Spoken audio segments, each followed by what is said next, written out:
Hey guys, what it do? It's your boy Supreme Cheer the God. Today I want to talk about Reverse Villain. Reverse Villain is a new webtoon that I've been reading and I've really been enjoying. I don't know if it's a part of the moving world properly.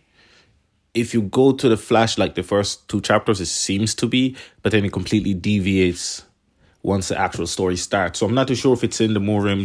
The Murim world is basically like an ultimate martial arts world where I think what's a Peerless Dad is in. I think Red Storm is in, but Red Storm is also is in like a higher plane. It's weird. It's really cool though. I want to like eventually get proper translations for them because the translations can make it confusing.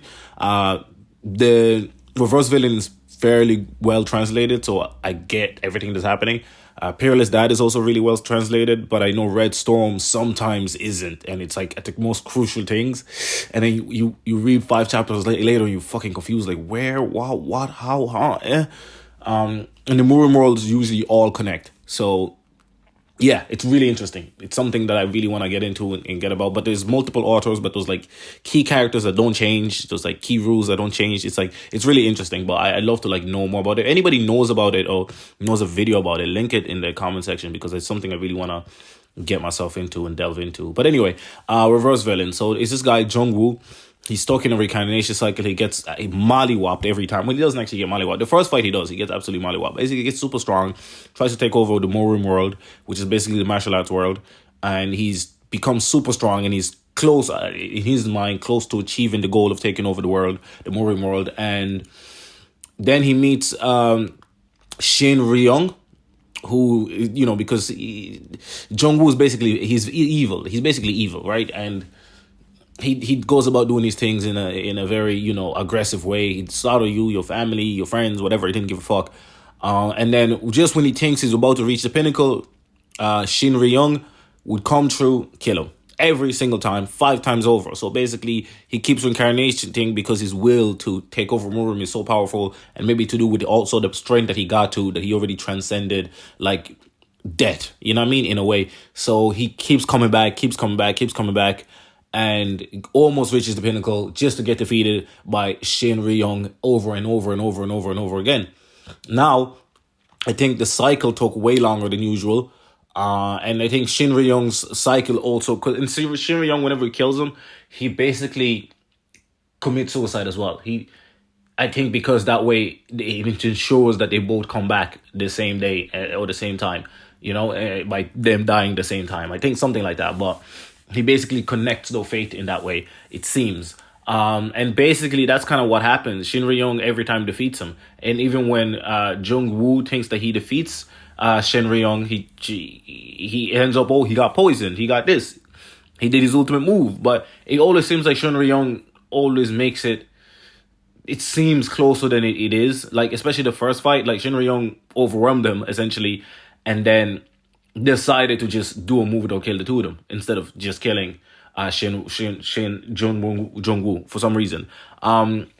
We skip forward to the modern world, and this is like, I don't know how many years apart. It's kind of similar to Solo Leveling, where like terrors in the skies and different creatures coming through, caves or whatever open, portals open. But with these portals, it doesn't see gates. It doesn't really seem like people go into the gates. It's just like the monsters pop out of those gates, and then you defeat the monsters, and that's it. We haven't gone into any of them at the moment. We're like 105 chapters deep, so it's interesting.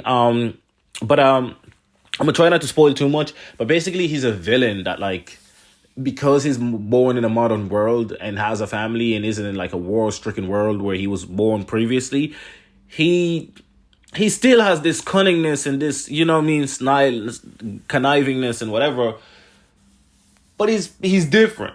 You know what I'm saying? I mean, the title kind of is self-explanatory. Reverse villain. You know what I'm saying? So he is a villain, but like, not really. You know what I'm saying? So it's really interesting. He uses people, but he's decent. He's starting to learn things and understand things at a different level, because when you're from a war-stricken world where everybody's trying to kill you, or it's kill or be killed, power or nothing, that's all you know.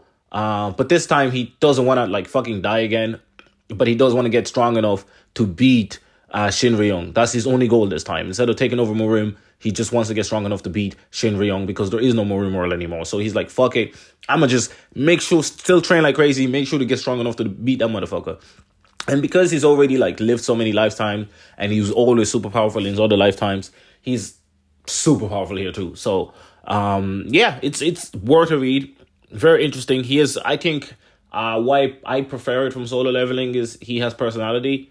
Like a lot of personality, and I feel like the protagonist in Solo Leveling doesn't really. He's like, yeah, what I mean. He's like they're called bland protagonists, which basically you can imagine yourself as them rather than a character with a strong personality like a Naruto, like Luffy.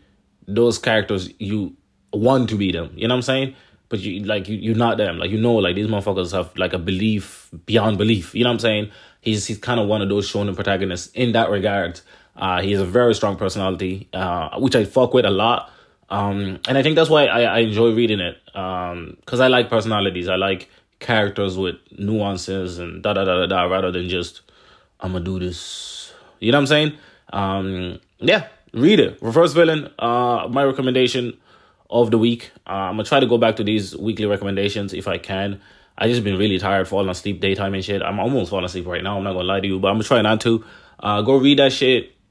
The story is really interesting. The only downfall so far is that I feel like Shin Ryong should have played a bigger role in the Reverse Villain. So far, in 105 chapters deep, he's not really in the story enough, and we really don't know him or his motivations really, except that he's preventing absolute evil, which is what Jungwoo was supposed to be, absolute evil. So if Jungwoo isn't absolute evil now, is it too obvious to say that Shin Ryong is going to be the absolute evil? I think that's boring if that's the direction it takes because it's just too fucking obvious. So will he still end up evil? You know what I'm saying? I think if he ends up evil, that'll be way more interesting.